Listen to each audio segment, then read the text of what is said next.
Duggirajapatnam port గురించి చంద్రబాబు ఎందుకు మాట్లాడలేదని మాజీ కేంద్ర మంత్రి చింతామోహన్ అన్నారు. ఆయన మీడియాతో మాట్లాడారు. ఈ సందర్భంగా ఆయన మాట్లాడుతూ గూడూరు, విశాఖ, చెన్నై లాంటి పట్టణం కావాలంటే ఖచ్చితంగా దుగ్గిరాజపట్నం పోర్టు అవసరమని ఆయన పేర్కొన్నారు. విభజన హామీల్లో ఉన్న దుగ్గిరాజపట్నం పోర్టు విషయం చంద్రబాబు ఎందుకు నోరు మెదపడం లేదని ఆయన ప్రశ్నించారు. గూడూరు, విశాఖపట్నం, చెన్నై లాగా కావాలంటే దుగ్గరాజపట్నం అవసరం. అందువరకే కాంగ్రెస్ పార్టీ దుగ్గరాజపట్నం ఓడ రేవును విభజన చట్టంలో పెట్టింది. పోలవరాన్ని ఎట్లా పెట్టారో అలాగే విభజన చట్టంలో దుగ్గరాజపట్నం ఓడ రేవు నిర్మాణాన్ని పూర్తి చేయాలని పెట్టడం జరిగింది. పార్లమెంటు ఆమోదముద్ర వేసింది, రాష్ట్రపతి ఆమోదముద్ర వేశారు. కాంగ్రెస్ పార్టీ దీన్ని తీసుకొని వచ్చింది. దీన్ని ఆపారు. మరి ముఖ్యంగా చంద్రబాబు నాయుడు ఆపాడు. 2014లో ఆయన ముఖ్యమంత్రి అయిన తర్వాత కృష్ణపట్నం పోర్టు ఆయనకు దగ్గర బంధువు, ఆయన పేరేదో మర్చిపోయాను, మా ఇంటి పేరే వాళ్ళది కూడా చింతా విశ్వేశ్వరరావు సహాయం చేసేదానికి కొరక చంద్రబాబు నాయుడు ఒక జాబు రాశాడు. నితిన్ గడ్కరీకి దుగ్గరాజపట్నం పోర్టు వద్దు, గూడూరు పట్టణం ఏమైనా పర్వాలేదు, మరి మా బంధువుకు సహాయం చేయమని ఆయన జాబు రాశాడు. జాబ్ ఆడుంది. చంద్రబాబు నాయుడు మాట్లాడితే పోలవరాన్ని గురించి మాట్లాడతాడు. రెండోది అమరావతిని గురించి మాట్లాడతాడు. అమరావతి ఒక రాజధాని నగరం పూర్తి చేయాలంటే 100 సంవత్సరాలు పడుతుంది. మరి ఢిల్లీ రాజధాని నగరం పూర్తి చేసేదానికి 100 సంవత్సరాలు పట్టి అన్ని లోపల ఉండే ఆడబెట్టారు. ఆడ 17,000 ఎకరాల్లో మరి 100 సంవత్సరాల్లో పూర్తి.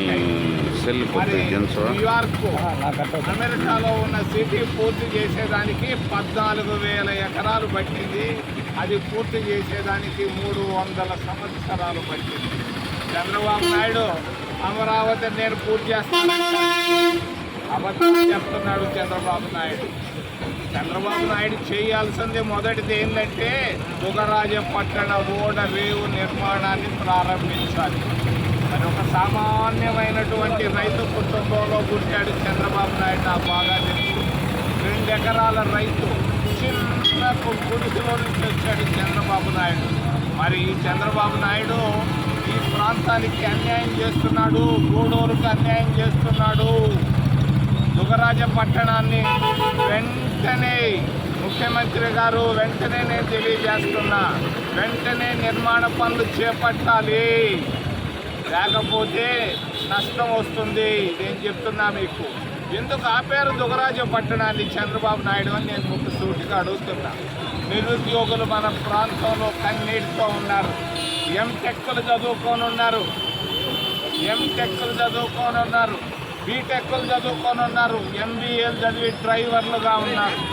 ఈ పరిస్థితుల్లో నిరుద్యోగులు కన్నీళ్లు తుడిసేదాని కొరక 50,000 మంది నిరుద్యోగులకు ఉద్యోగాలు వచ్చేటువంటి దుగ్గరాజపట్నం ఓడ రేవు నిర్మాణ పనులు వెంటనే ప్రారంభించాలని చంద్రబాబు నాయుడికి తెలియజేస్తూ మరి గూడూరు నివాసులు కొంచెం చైతన్యవంతులు కావాలి.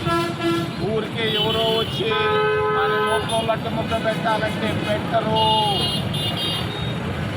లడ్డు ముద్ద కొరకు ప్రయత్నం చేయాలి. రైతులు చైతన్యవంతులు కావాలి. 1,00,000 మంది రైతులు కోటీశ్వరులు అవుతారు ఈ దుగ్గరాజపట్నం వల్ల. 5 లక్షల మంది బలహీన వర్గాలు లక్షాధికారులు అవుతారు ఈ దుగ్గరాజపట్నం వల్ల. మద్రాసు, చెన్నై ఇంత పెద్ద మహాపట్టణం అయిందంటే అక్కడ ఉన్నటువంటి పోర్టు వల్ల. మరి అక్కడ బొంబాయి కూడా పెద్దదైందంటే పోర్టు వల్ల.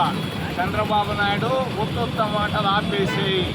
గోదావరి నీళ్లు పెన్నక తెస్తాడంట. కనీసం రిటైర్ అయిన వాళ్ళకి పెన్షన్లు ఇవ్వలేనటువంటి చంద్రబాబు నాయుడు 5 సంవత్సరాలుగా అడక్కదిస్తున్నారు. డాక్టర్లు, ఇంజనీర్లు, మరి టీచర్లు రిటైర్ అయ్యి 50 పైసా రాలా వాళ్ళకి. మరి చదువుకొని ఎస్సీల పిల్లకాయలకి స్కాలర్షిప్లు లేకుండా అధ్వానంగా ఉంటే నువ్వు ఢిల్లీకి పోయి నిర్మలా సీతారామన్తో మాట్లాడతావు. చూడా రావయ్యా, గూడూరుకు రావయ్యా. వెంటనే నిర్మాణ పనులు దుగరాజపట్టణాన్ని ప్రారంభించాలని ముఖ్యమంత్రి చంద్రబాబు నాయుడు నేను డిమాండ్ చేస్తున్నా. నువ్వు చేయకపోతే నష్టం నీకే. నువ్వు అనుకుంటున్నావు నువ్వేదో ఆకాశంలో మేడగట్టాలి, నువ్వు కట్టలేవు, నీ వల్ల కాదు. అయిపోయింది. జగన్మోహన్ రెడ్డి అయిపోయినట్టే చంద్రబాబు నాయుడు గుడ్డలు కూడా ఊడిపోతున్నాయి. ప్రతిరోజు మీడియాలో రాయించుకుంటున్నాడు కానీ జనాల్లో పలుచబడిపోతున్నాడు. ఒక్కరు ఓటేరి ఆయన వస్తే. కాబట్టి ఖచ్చితంగా చంద్రబాబు నాయుడు నాకు మంచి స్నేహితుడు, 50 సంవత్సరాలుగా బాగా తెలిసినటువంటి స్నేహితుడు. ఖచ్చితంగా దుగరాజపట్టణం నిర్మాణ పనులు చేపట్టాలి. విభజన చట్టంలో ఉంది. పోలవరం లాగా పోలవరంలో పైసలు వస్తాయని వాడు వెలిగిస్తున్నావు. దుగరాజపట్టణంలో పైసలు రావు ఆయనకి. ఇది కారణం. నువ్వు పైసలు ఎక్కడుంటే అక్కడ ఉంటున్నాడు చంద్రబాబు నాయుడు. పేదవాళ్ళని గురించి పట్టించుకోవటం లేదు, నిరుద్యోగుల గురించి పట్టించుకోవటం లేదు. ప్రాంతాన్ని అన్యాయం చేస్తున్నటువంటి చంద్రబాబు నాయుడు టీడీపీ వైఖరిని ఖండిస్తూ